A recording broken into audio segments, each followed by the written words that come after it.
دریا خان، ہم سب کی پہچان۔ السلام علیکم، پروگرام حقائق کے ساتھ میں ہوں آپ کا میزبان ارشد کھوکھر۔ حقائق میں آج ہمارے ساتھ ایک بہت ہی اچھی شخصیت موجود ہیں، ایک بہت ہی خوبصورت شخصیت، ایک دریا خان کی جانی مانی شخصیت جس سے آج ہم آپ کو ملوانے جا رہے ہیں، اور وہ شخصیت ہمارے حقائق پروگرام کا حصہ بھی بنیں گی۔ دریا خان کے موسٹ سینئر صحافی ہیں، پریس کلب کے سابق صدر ہیں، بہت اچھے لکھاری ہیں، اور ان کو یہ مقام بھی حاصل ہے کہ یہ پاکستان کے قومی لیول کے اخبارات میں کالم نگاری بھی کر چکے ہیں، مختلف ٹی وی چینلز میں کام کر چکے ہیں، ملکی حالات پر بھی گہری نظر رکھتے ہیں، خصوصاً بکھر کے جو مسائل ہیں ان پر ان کی گہری نظر ہوتی ہے۔ اسی حوالے سے آج ہم نے ان کو دعوت دی ہے اور اسی حوالے سے ان سے بات کریں گے۔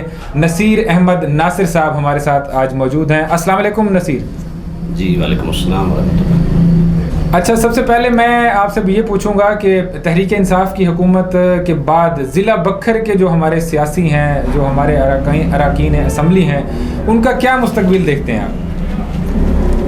پہلی بات تو آپ کا شکریہ اور میرا دریا خان ٹیم کا بھی شکریہ کہ انہوں نے مجھے اس قابل سمجھا۔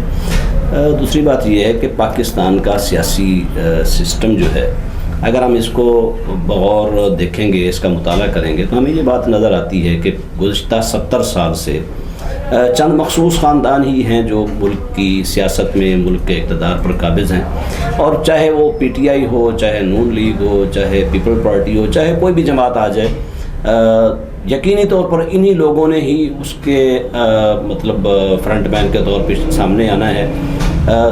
بکھر کے سیاستدانوں کو اگر ہم دیکھیں گے تو آپ پچھلی تاریخ اٹھا کے دیکھ لیں کہ ہر آنے والی حکومت کا یہ لوگ حصہ رہے ہیں، اور ان کا سیاسی مستقبل جب تک قوم کی یوں سمجھ لیں کہ شعوری سطح تبدیل نہیں ہوتی تو ان کا سیاسی مستقبل روشن ہی کہیں گے کہ ہر آنے والی حکومت کا یہ حصہ رہیں گے، ہر نئی پارٹی کا یہ حصہ رہیں گے۔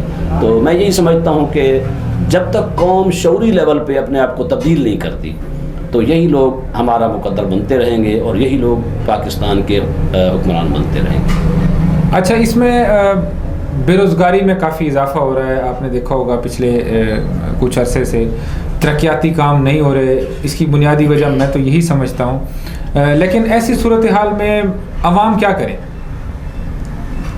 اس میں جو میرا بڑا کھلا سا موقف ہے، اور ہر انسان سمجھ سکتا ہے اس معاملے کو، کہ پاکستان کی ریاست کا کبھی بھی مرکز و محور پاکستان کا شہری نہیں رہا۔ یہ انتہائی بدقسمتی ہے۔ دنیا کے کسی بھی ملک میں آپ چلے جائیں، وہاں کی سیاست، وہاں کی ریاست، وہاں کی حکومت، ان کا سب سے اہم مسئلہ یہ ہوتا ہے کہ ہمارا شہری کس حد تک مطمئن ہے اور کیسے مطمئن ہو سکتا ہے، ہمارے شہری کی جان مال کس طرح محفوظ ہو سکتی ہے۔ لیکن یہاں پہ بدقسمتی ہماری ترجیحات وہ نہیں ہیں۔ ریاست کی ترجیحات کو اگر دیکھا جائے تو بعض اوقات تو ایسے لگتا ہے کہ شاید 22 کروڑ عوام کی قربانی بھی قبول کر لی جائے گی، ریاست کی ترجیحات میں اس کو اہمیت نہیں ملے گی۔ تو اسی لیے میں سمجھتا ہوں کہ بے روزگاری ہو یا مہنگائی ہو یا اس قسم کے جو بھی ایشوز ہیں، اگر ریاست کی ترجیح عوام ہوتی، ریاست کی ترجیح ایک عام شہری ہوتا، تو کبھی بھی یہ مسائل پیدا نہ ہوتے۔ دوسرا، اس وقت معاشی طور پہ پوری دنیا انتہائی کرائسس میں ہے، تو یقینی طور پہ ہم بھی اس سے متاثر ہیں۔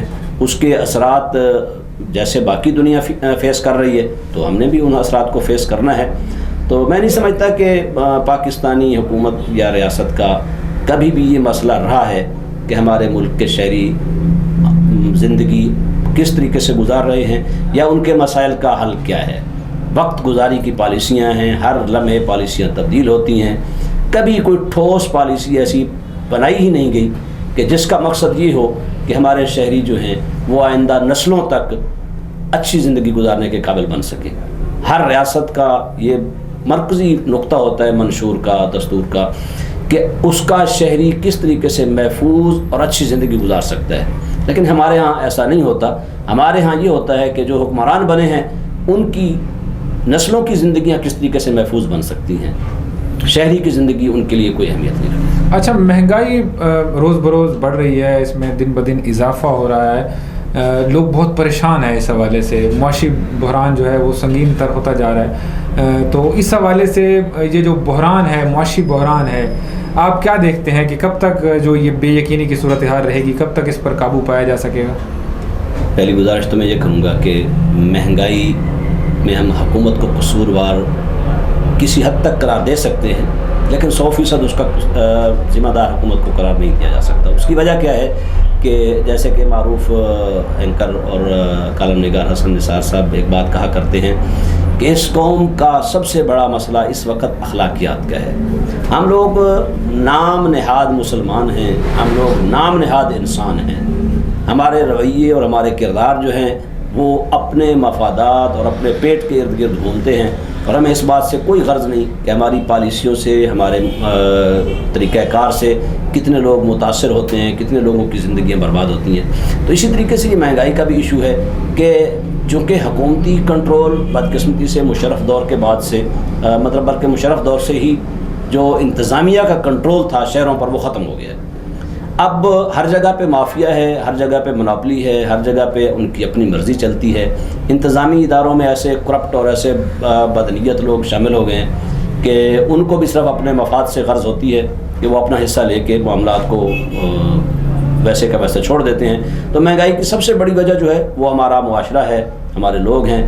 جیسے ہی کسی چیز کی قلت پیدا ہوتی ہے ہم لوگ فوراً بھاگ پڑتے ہیں، پورا کا پورا ملک اسی چیز کے پیچھے، حالانکہ کوئی بھی ایسی چیز زندگی کا لازمی حصہ نہیں ہوتی لیکن ہم اس کو لازمی حصہ سمجھ لیتے ہیں۔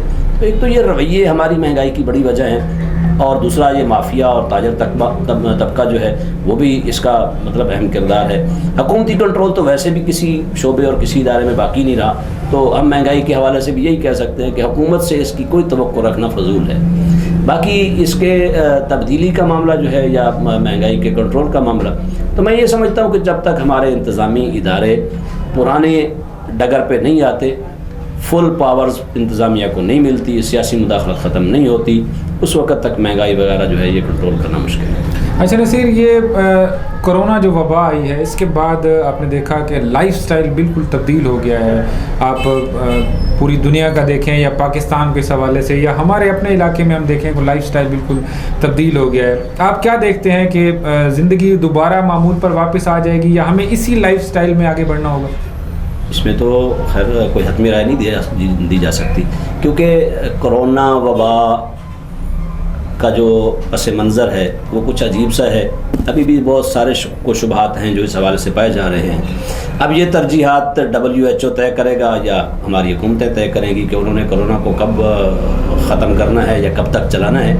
باقی جو انسانی زندگی پر اس کے اثرات ہیں، یقیناً برے اثرات بھی آئے ہیں اور کچھ مثبت اثرات بھی آئے ہیں۔ تو میں یہی سمجھتا ہوں کہ میرا خیال ہے کہ اب اسی سٹائل میں ہمیں آگے بڑھنے کی سوچ پیدا کر لینی چاہیے۔ کرونا وبا کب ختم ہوتی ہے یا کب اس کے خاتمے کا اعلان ہوتا ہے، لیکن ہم نے اپنی زندگی کو اپنے معمول کے مطابق چلانا ہے، اسی میں بقا ہے اور اسی میں ہماری بچت ہے۔ بہت بہت شکریہ نصیر احمد ناصر صاحب، سینئر صحافی ہمارے ساتھ موجود تھے، اور ہماری خوش قسمتی ہے کہ نصیر ناصر جیسے لوگ ہمارے ساتھ جڑ گئے ہیں، اور ہمیں ان سے پہلے بھی بہت کچھ ان سے سیکھتے ہیں، آئندہ بھی انشاءاللہ بہت کچھ ان سے سیکھنے کو بھی ملے گا۔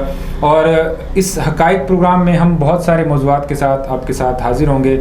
سلیم اختر اوان صاحب بھی ہمارے اس پروگرام کا حصہ ہیں، وہ بھی انشاءاللہ اپنا تجزیہ دیتے رہیں گے۔ نصیر احمد ناصر صاحب کو مختلف موضوعات پر انشاءاللہ دعوت دیں گے۔ اس کے علاوہ ہماری پوری ٹیم جیسے کام کر رہی ہے، ہمارے پروڈیوسر سعید بشارتی اور میرا دریا خان کی پوری ٹیم جس انداز میں ہم محنت کر رہے ہیں، آپ کے فیڈ بیک کا ہمیں انتظار رہے گا۔ اپنا فیڈ بیک ضرور دیا کریں۔ مجھے دیجیے آج کے پروگرام سے اجازت۔ اللہ حافظ۔